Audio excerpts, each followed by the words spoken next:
that we have sinned against the Lord. Now Samuel was serving as leader of Israel at Mizpah.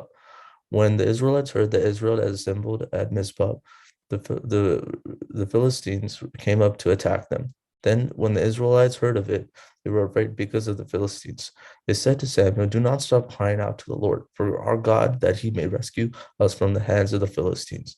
Then Samuel took a suckling lamb and sacrificed it as a whole burnt offering to the Lord. He cried out to the Lord on Israel's behalf, and the Lord answered him. While Samuel was sacrificing the burnt offering, the Philistines drew near to engage Israel in battle. But that day the Lord thundered with a loud thunder against the Philistines and threw them in such a panic that they were routed before the Israelites. The men of Israel rushed out of the Mizpah and pursued the Philistines, slaughtering them to a waypoint below Beth-kar. Then Samuel took a stone and set it up between Mizpah and Shen. He named it Ebenezer, saying, "Thus far the Lord has helped us." So this lesson talks about how the Philistines planned to attack the Israelites and Mizpah, and everyone became afraid. They pleaded to Samuel for help, and so he offered a lamb to God. The Lord shouts with a voice like thunder, and to the Philistines became confused at this point. The Israelites took advantage of their befuddlement and slayed the Philistines. Thus ends the first lesson. Our second lesson is going to be from John chapter 3, 13 to 21.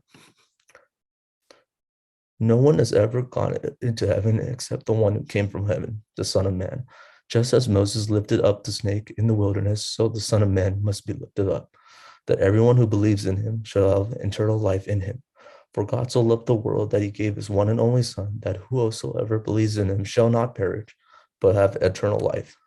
For God did not send his Son into the world to condemn the world, but to save the world through him. Whoever believes in him is not condemned, but whoever does not believe stays condemned already because they have not believed in the name of God's one and only Son. This is the verdict.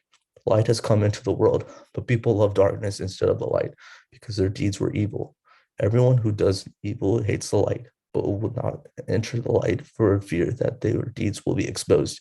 But whoever lives by the truth comes into the light so that it may be seen plainly that what they've done has been done in the sight of God.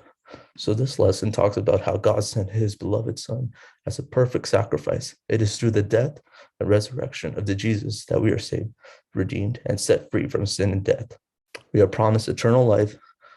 John 3:16 affirms that Jesus, who came into the earth and what belief in him resulted in this verse depicts how God's great love for the world, that he would be willing to offer up his own Son for us, which was an enormous sacrifice on God's part. It is because God's sacrificial love that those of us who believe in Jesus and follow him gain eternal life. Thus, here ends the second lesson.